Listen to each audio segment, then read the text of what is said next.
Hello, hello, hello, and welcome back to part two with Triple Shot of Sass, where we continue our conversation on being thankful, our thankfulness, and our gratefulness. We left off with a broader perspective and something to think about. And Katrina, our firecracker, has a few more questions for you. So take it away, Katrina. And I'm back. What is something you're grateful for that you have today that you didn't have 20 years ago? Who would like to go Mm. first? I can do that. And mine, I don't know if it's, people may not understand, but it's my self esteem, right? Hmm. 20 years ago, I can say I was lost.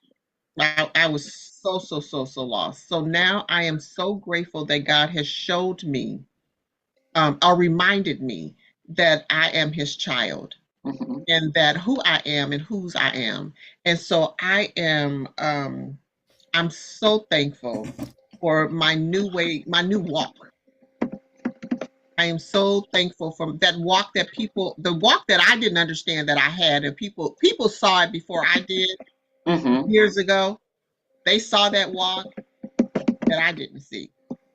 And so I am thankful now that I see the walk that God has given me that I didn't see 20 years ago. So that's mine. Mm, yeah.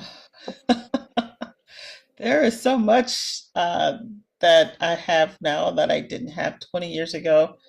And it's got nothing to do with finances or anything else. It's just a clearer understanding of purpose, um, really truth and acknowledgement over some things that were unclear before. I think clarity and purpose. I'm just so grateful for those things that I did not fully have 20 years ago, you know? What I could say is calmness. I am more calm now than I have been in a very long time. We talk about like the softness that women experience. I'm experiencing that now. I am a passenger princess. I love it. And I just feel just so blessed and thankful to be at this point in my life. A lot of the worries that I used to have, I no longer have those. Um, and it's just, for me, it took a lot because of the back and forth that I used to do, um, making decisions, like Tawana said previously. I would rather ask for forgiveness than permission. And in that, I wound up in certain situations that caused my life to go a different way. And so I'm really thankful for the calmness, the understanding that I have of me and where I am right now in my life, and my relationships with my daughters. Not that I didn't have them 20 years ago, but they are grown women, and we can have grown women conversations. And I'm thankful for that. I really am. That's great. Okay, what is the biggest thing, no matter how small, that makes you feel grateful? I can start. The biggest thing is my salvation Mhm. that I am totally grateful for. I think I took it for granted for a very long time. Um, I was out of service for, not that I wasn't worshiping or um, believing, but I stopped going to church on a regular basis and didn't realize how much I was missing until I was back in. And so, but God never took his hands off of me. He continued to Mhm. bless me. He continued to show up. He continued to show me who he was, right? And so I am so grateful for my salvation. I thank God for Jesus. That people may not understand that, and I'm okay with that. I really am okay with that. But that's it. That's all for me because it everything else kind of falls underneath all of that. Exactly. Mm. And if people don't understand that's more their issue than it is yours. Exactly. Absolutely. Yeah. Hmm. That confirmation of relationship with Christ, being in relationship with Christ is, yeah, there's nothing like it. And knowing that you are moving in divine purpose. Correct. I Hmm. love that. So thank you for sharing that, Tawana. And in addition to that, I'm so grateful for my children, right? So um, many in podcast land or don't know or had no idea or probably don't even care, but I adopted two They children. care, girl. I have a 15-year-old and a soon to be 13-year-old. And I am so grateful for them in my life, as well as my adult son. Um, Especially during this journey, this season in my life, it they people are so quick to say, oh my God, they're so lucky that you adopted them, or it's so great that you adopted them. But what most people don't know is that, and what I didn't know is that I was the lucky one to be able to Hmm. adopt them, because there was a season in my life that we just I needed them like I needed the next breath, right? So and so now we're not as clingy anymore. Thank God.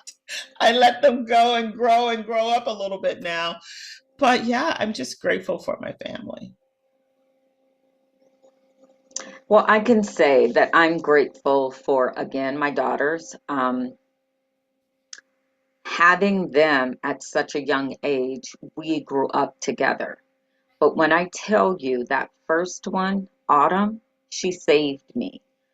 And I said she saved me because of where I lived, the neighborhood, the things that could have happened to me in that neighborhood. She was born in 82. 80s was the crack era. And so many young ladies my age, older and younger, got caught up in that. And I felt like after I had her, I'm like, God, what would my life have been like had I not had her? And I talk to my cousin Jackie about this all the time. What about us made us not walk that path? Because it was really there in our face, and just so many people fell. So I thank God for my daughters because they kept me sane, they kept me right. Um, they, I grew up with them, and it it was difficult. I'm not going to say it wasn't difficult, but yeah, I don't know where I would be if I had not had them. So yeah, and it's a big deal to me. So yeah, I'm thankful for them. You know, Trina, when you say that, those years were really, really hard. And looking back again, and people just don't, well, may not understand what we mean to each other, Yeah, but we had each other, right? Neither one of us got caught up in it. exactly. And like we have said, God knew we needed each other. Right. We didn't have to say, Trina, don't do that. Ross, don't do that. Tawana, don't do that. That's not good. It was like the lifestyles that we chose to live. Exactly. We mentioned in our previous episodes that we didn't come from parents who worked in corporate or who were college degree parents or things like that. Right. They encouraged us to go to do what Hmm. we wanted to do, to live our lives, to make our choices for our careers. Roslyn, I think one time you mentioned Our parents wanted us to graduate, get a job, get a good job, get a husband. Those were the things that they told us. We Right. saw more. We saw more.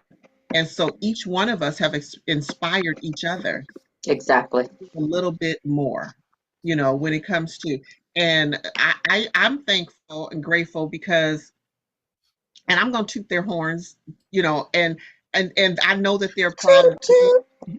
I know that they're proud of me as well, but I I am sitting amongst women with, bachelors and doctorates and, almost a doctorate, PhD coming here loading, right? Master's Loading. degree, and who encouraged me to go get my bachelor's degree, which I did not really want to, you know, of coaches and things that we're doing, right? Mm-hmm. Because we encourage each other. You Exactly. know, we see something different. It's like we see what we didn't see, right? Mm-hmm. I see what I didn't see. And so we keep moving, and so Exactly. we're grateful for each other, right? Mm-hmm. And that's just my 2 cents, and I'll get down off my soapbox. Okie dokie. I love it. Okay, so my last question. Did you have something to say, wise one? No, ma'am. Okay. I'm good. Do you think being thankful can be taught, or is it something you discover naturally? I Oh, will that's a go. great question. So, Yeah, go ahead. yeah, it is. You know how you tell your kids someone paid you a compliment, say thank you, and they're like, thank you. But they really don't understand the reason why they're saying thank you. Um, but you mold them, I think, and as they get older, they start to understand why to say thank you, because that person didn't have to pay you that compliment. That person didn't have to do X, Y, and Z for you. So you mold them, and so they start to say thank you just out of habit. But I think once you really know deep down that sometimes it takes a special person to be able to compliment someone else. Like we as Black women don't compliment each other enough. And that is something we need to work on. That's something we could be taught. That's another podcast. Let me write that down. Yes. But I think that you can teach the younger generation, but as they get older, they may veer off to something else and say, well, I don't have to say thank you for that. It's something that they wanted to do, or is, why do I have to say thank you? They wanted to do it. So we can teach them, but it doesn't mean it's going to stay with them. And for me, it's natural, just to say thank you. Right. For me too. It's natural for me to say thank you. I taught Xavier to say thank you, but it's so funny that you made the comment that um, people feel like, why should I say thank you? They did it because they wanted to do it. Like I know someone who feels that way. Hmm. Say happy birthday to that person, to give them a text message that says happy birthday, and you think you're going to get a response that says, oh, thank you. But their thing is, why do I say thank you for you wishing me a happy birthday? That's Right, something that you wanted to do. right, And I never understood that, you know. And sometimes it makes me like, well, then I'm not going to do it. And right. I'm not doing it because I want the thank you, but I would Hmm. appreciate the thank you or even the Exactly. acknowledgement. Just acknowledge that it happened or I Give me said a thumbs up. exactly. And so, um, and then for some people, it may come naturally. It's not something that they saw in their household. Their Hmm. parents weren't grateful or thankful. Um, but they it was what is that? Nature versus nurture or something like that. Hmm. Um, they've decided that because of the lifestyle that they lived, they've chosen to be thankful. Hmm. So I think it can work both ways. Both ways. I agree. Mhm. Ross? Yeah, I think that, like both of you have pointed out, uh, we model it for our children and Hmm. for others. We,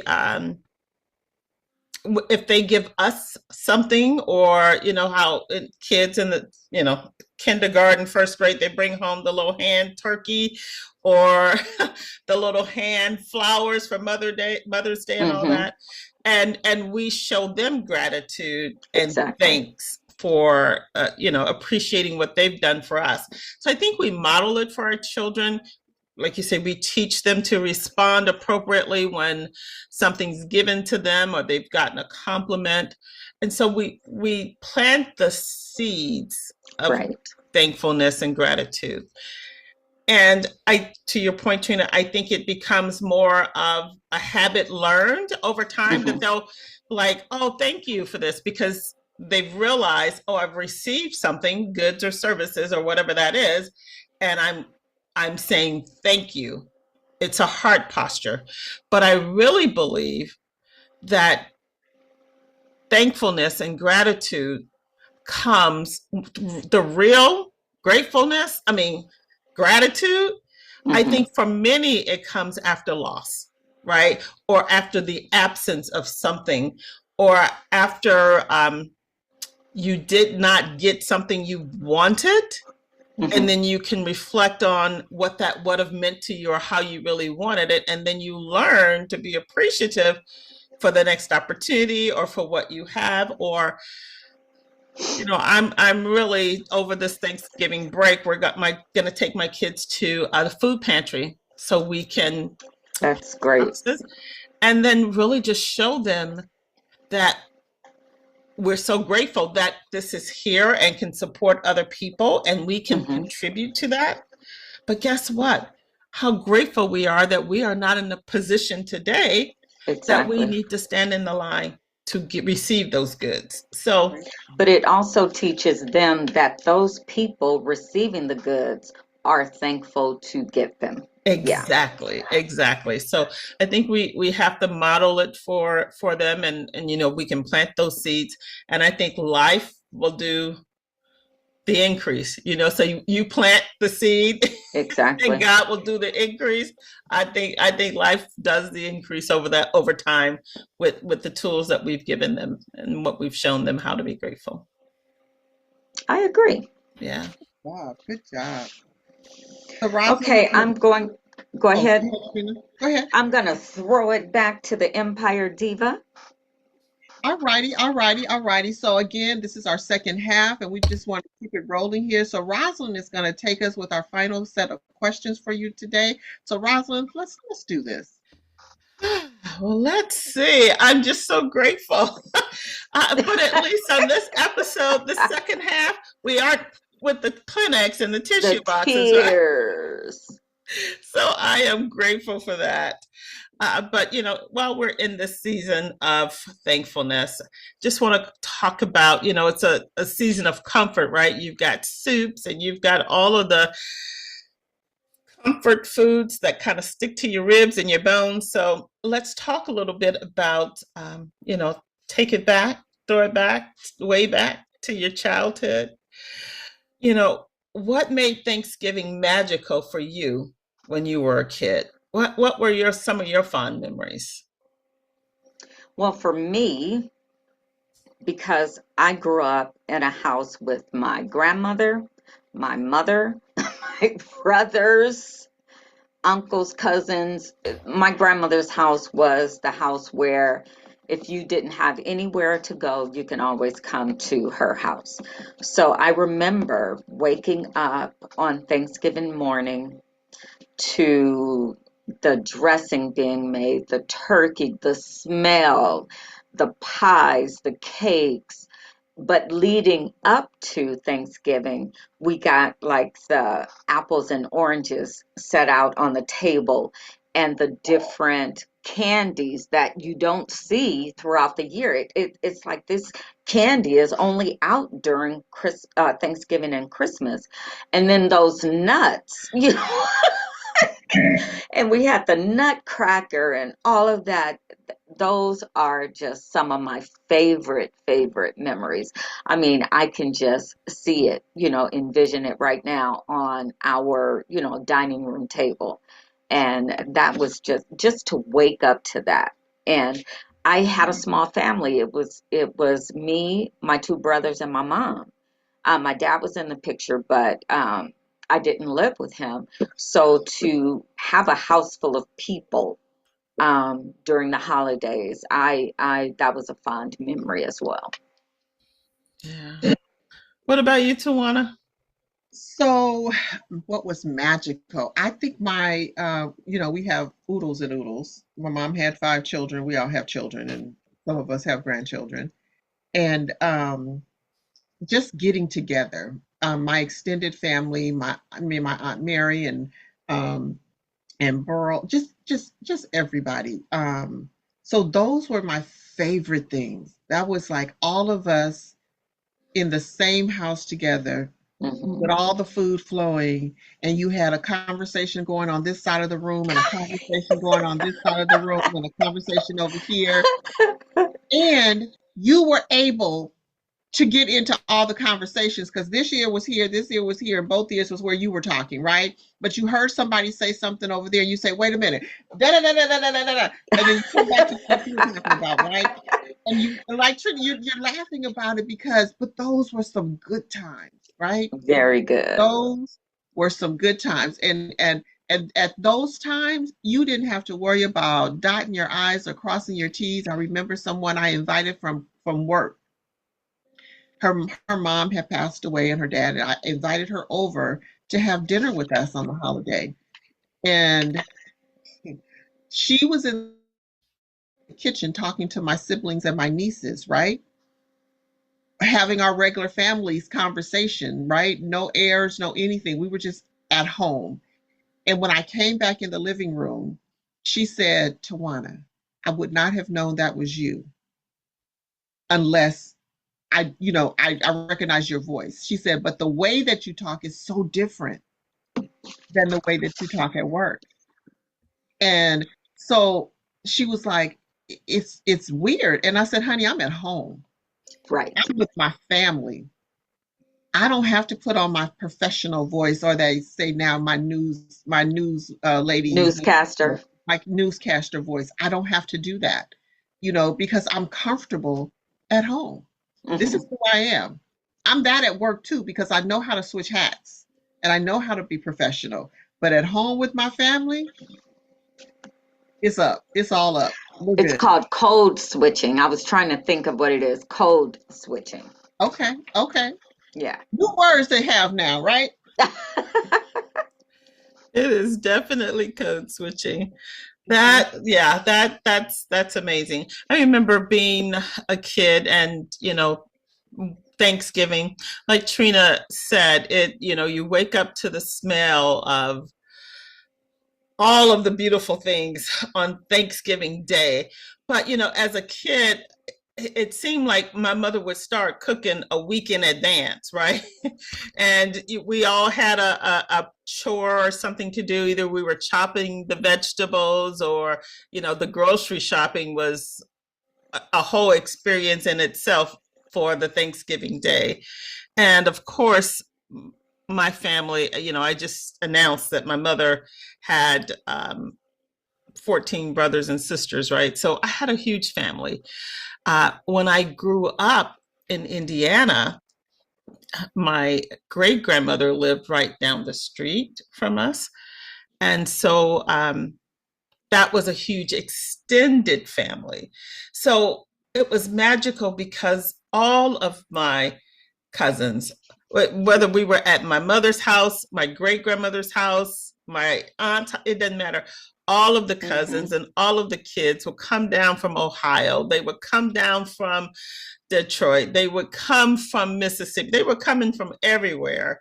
And we were all together playing and eating. And yeah, we didn't worry about our waistlines back then, did we? And I think that's what was magical. Yeah, that's it. that's what was magical. We could eat it all, the whole spread, and go through the whole process and have fun and play with your cousins. I remember spill the beans and pick up sticks, just Oh, little, pickup sticks. Yes. yeah, just those little games, right? Not the internet where we're not talking and communicating with each Right. other. But yeah, Jacks. Yeah, that was very magical. So miss those days. And let's not get me too. all nostalgic here, but what is your favorite Thanksgiving tradition? For me, I think my family, we have this thing where we all, wherever we are, whoever place we're gathering at, we all say, a prayer. We bless the food and bless the house and everyone within.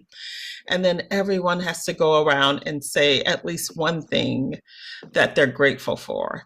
And when Hmm. you hear that list out loud, and everybody from the youngest that can speak to the oldest that can speak. I just had a great aunt who unfortunately passed away last year, but she was 109 when she transitioned, just 1 week before her 110th birthday, right? So, to be in a room with her and listen to what she's grateful for, and then Right. to turn and see a 2 or 3 year old child telling what they're grateful for. Those are the things that I miss, I love. We'll do it again next Thursday, but that's a tradition I'm very happy for in my family. For me, we didn't have any traditions, just being together. And my cousin Jackie lived next door to us. People didn't believe we were cousins because, when you grow up with people, you say, oh, this is my cousin, but it's really a friend. Well, she was really my cousin. But we didn't have traditions. But what we would do is go back and forth to each other's houses. And I guess a tradition would also could be that the family that did not live there would come there and have Thanksgiving dinner with us. But yeah, a tradition like you just said, Ross, to say what you're thankful for, we didn't have that. We were just, I don't know, dinner's ready and we're eating. And the conversations, like T said. Yeah. Well, mine is like Rosalind. We would always, before dinner started, of course, have our prayer, Hmm. and then we would say what we were all thankful for. And we still do that. Hmm. And so, and it's really great to hear, like she said, some of the things that the family is thankful for. It's good when you hear that, people are thankful for their families. Hmm. So when someone says that, it's not necessarily, I'm thankful for my toys, I'm thankful for my bike, I'm thankful for, some of us are thankful for we just have a job. We Right. have a roof over our heads. We have food to eat. And so it's really great to be able to hear what people are carrying all year and that they're thankful for. So that's Hmm. one of the traditions that we have in our family. Yep. Yeah. Yeah, it's just, again, it's just the season, and I kind of wish we could carry some of this thankfulness all year long, right? I mean, All year long. well, yeah, we're internally grateful, but we don't necessarily express it. So Hmm. anyway, so back to what's really fun. So I'm gonna ask, who runs the kitchen in the house when you were a kid for Thanksgiving? I know we had mixed of people hanging out, a lot of families coming in, but did you help prepare the I food, or were you really just tasting? I did not help prepare the food. I just showed up when the food was ready. I don't know how I learned to cook because I did not help my mother eat Thanksgiving, Christmas, Easter. My mom and grandmother did everything. Never, never. Mm. As a kid, no. Essie was the sergeant at arms for Thanksgiving. She, made sure what we needed was going to happen. And Exactly. everything that we needed, what the menu was going to be. Like Trina, somewhere down the line, I learned at a certain age, I had to start cooking. Hmm. And then, everybody had their dishes and what they were going to bring and what they were going to do. And so over the years, then I started to incorporate, or be incorporated into making a dish for Christmas, or not Christmas, well, Christmas too, but Thanksgiving is what we're on. And so that happened. And then at a time, my mom decided, I've done my part and I'm going to sit down and y'all go make the food. And we did. And she got to rest and Hmm. enjoy what she had created and what she had taught us to do. So, yeah, not as a child, but probably as a teenager, early 20s is when I started helping out. Yeah. Okay. Yeah. Nice, nice, nice. And what Well, about you, Rosalind? yeah. Well, in our home, we my sister and I we did have our assignments. Now, of course, my mother did all the heavy lifting, right? But like I said, we had to chop the vegetables, and there was no Cuisinart in that equation, right? And if we Everything done by happened, hand. yeah, exactly. If we were in Mississippi for the holidays, the chores were even more, because perhaps during our summer vacation there, we had shelled all the peas, right? But, and they've been in the freezer now, but now Freezer. we've got to go ahead and get them. And, we've got to chop the okra. We've got to do all kinds of things. But it was fun because it was never just me or, again, when you come from a family as huge as mine, I tell people all the time between my mother and my father's side of the family, I had 102 first cousins. So that's a lot. It is. That's a lot. That's a huge family. So uh, we helped, but not that much. It was mostly, tasting and, my mother would be mixing the sweet potato pie and she take a little spoon and she go, here, taste that. But when she gets through mixing the cake, and I'm like, "Can I have a bowl?" And Oh, the bowl. Yes. I sit there with my little finger, and I dip all around that bowl, and it be clean. It's like it's no need to wash it when I'm through. So, Can I just say, lick the bowl? lick the bowl, yes, ma'am. If my mother were cooking, I would still not lick the bowl, get the spoon Yeah, and just really, even the attachments to the mixer, that too. I'm all of 60, it. soon to be 61, and yes, I want the cake bowl. Yes, Okay? I do. I want it. You're like, Mama, can I have a bowl? Right. Yeah. Then you eject the little mixers off. Yeah, And you exactly. Yes. lick off. It's just, yeah, but how you talk, yeah. So I was more of the taste tester as opposed to the helper. But when a bunch of us got together, they would give us some chores to kind of keep us out of their way pretty much. But it was fun. And kids don't know what they're missing. These are great memories that we have. They will never know anything about sticking your tongue between those little the blades that come off of the mixer to get all the little, sauce Oh. off of it. They just go and buy a cake from the store, and that's their contribution. Now, Anaya Rain Dillahan, she knows all about it. But she had Bama, right? She Yep. had Bama, and us, we have cooked our homemade cakes for our children, but now I don't. I'm have to ask Xavier, does he have a mixer and do they bake? Oh, You yeah, know, that's a good I question. I, I want to know that. What memories are you making? You know, and that's a question too for the audience. Do you have memories that you are adding and that you can Exactly. remember? Put that in the comments. We would really like to hear some of your memories. You Yeah. know, And your traditions, mhm, what mhm. you're thankful for. what you're grateful for. Yes, put it in the comments. Yes, ma'am. Put it in the comments right down there, right below. Mhm. So, now that we're done licking the bowl clean, right? Because it's clean.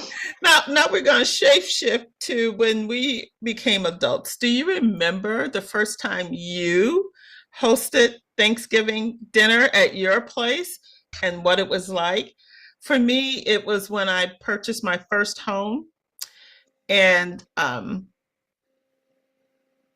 it didn't turn out the way I thought it was.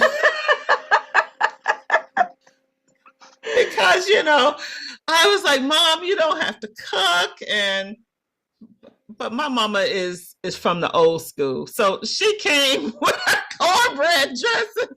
She actually came and stayed with me the week before, and she Mhm. made the cornbread dressing, and she did all of that, right? But I was like, so it's my first time making real cornbread, right? Because I just get some Jiffy mix it's just my son and I make up some Jiffy. But my first time making real cornbread from scratch, it was this, it was, it was It didn't flat rise. because I didn't put the baking powder in it. And I'm like, oh, I Baking didn't powder or baking soda, that tells you I don't do cornbread. baking powder. Okay. Baking soda I use for cleaning, but no, it could be used for something else too. But baking powder makes it rise. And Right. I omitted the baking powder Powder. in the cornbread. And when I went shopping for all of the ingredients for my mother, she wanted me to bring onions as part of the vegetables, and I wanted the fancy red onions, and she just wanted a plain old yellow onion. Nevertheless, and then I got a smoked turkey, and she's like, "Baby, I can't make cornbread with the smoked turkey. We can put that in the greens, but I can't put that in the dressing." So anyway, we eventually got it right because my mama from the old school, she had everything she needed, and then she sent me back to the store with a whole list of what I should have bought, and we donated a lot of the other things that I did buy. So, but it turned out all right. Yeah, you was trying to be I fancy. was trying to be You was fancy. trying to be fancy. So for me, I don't know whether or not this, you know how you can remember the most of the things that stick out to you are the things that did not turn out well versus the things that did. And so I remember the one that stuck with me was having Thanksgiving um when me and my husband were together in our place, our home.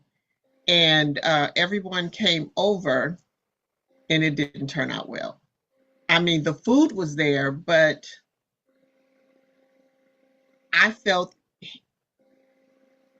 it didn't feel the warm and welcoming as I'm used to, right? Mm. I didn't feel like um